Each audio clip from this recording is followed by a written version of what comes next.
لو شفت الراجل ده اوعى ترازيه، لان الراجل ده مجنون وحركاته مجنونة.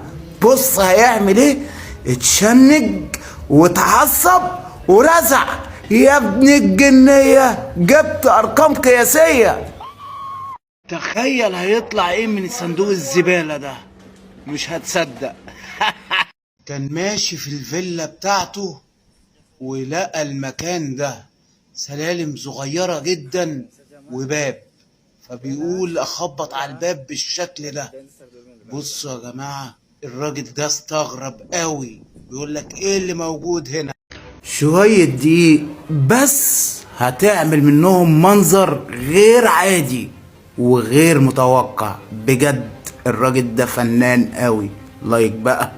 المفروض ان الست دي هي اللي محتاجة الرعاية مش تراعي عيالها. بصوا يا جماعة الست دي وتقول الحمد لله على اللي انت فيه واشكر ربنا على اللي انت فيه ايا كان الوضع. كائن غريب جدا ظهر فجأة وهيختفي برضه فجأة، بس بيعمل حركات غريبة وعجيبة. بص كده قبل ما يختفي الجهاز بتاعه بيقول ان في كنز في المكان ده. جاب الجنزير ده وحاول يشيله، ده الجنزير هيتقطع عشان الحجر ده شكله تقيل جدا. بص مقدرش عليه. ما علينا، خلينا في المهم، لان اللي لقى جوه حاجة غير متوقعة وغير عادية.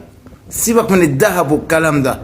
بص فك دي لقى ايه، مش اي حاجة تشوفوها تصدقوها. يعني مثلا الراجل ده جاب البتاع ده وفاكر ايه اللي هي هتردها.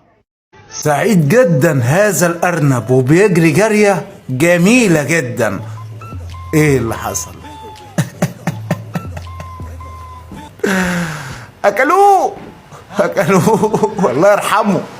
بي ام صوتها عالي جدا جاب الشاكوش.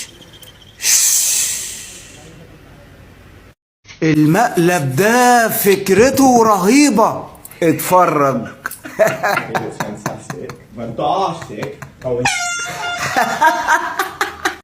شفت قبل كده تمساح بيستحمى؟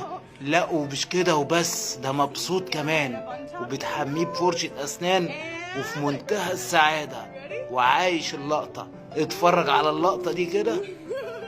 ده مش تورتة ولا حتى كريمة، دي طلعت سقف يا برنس.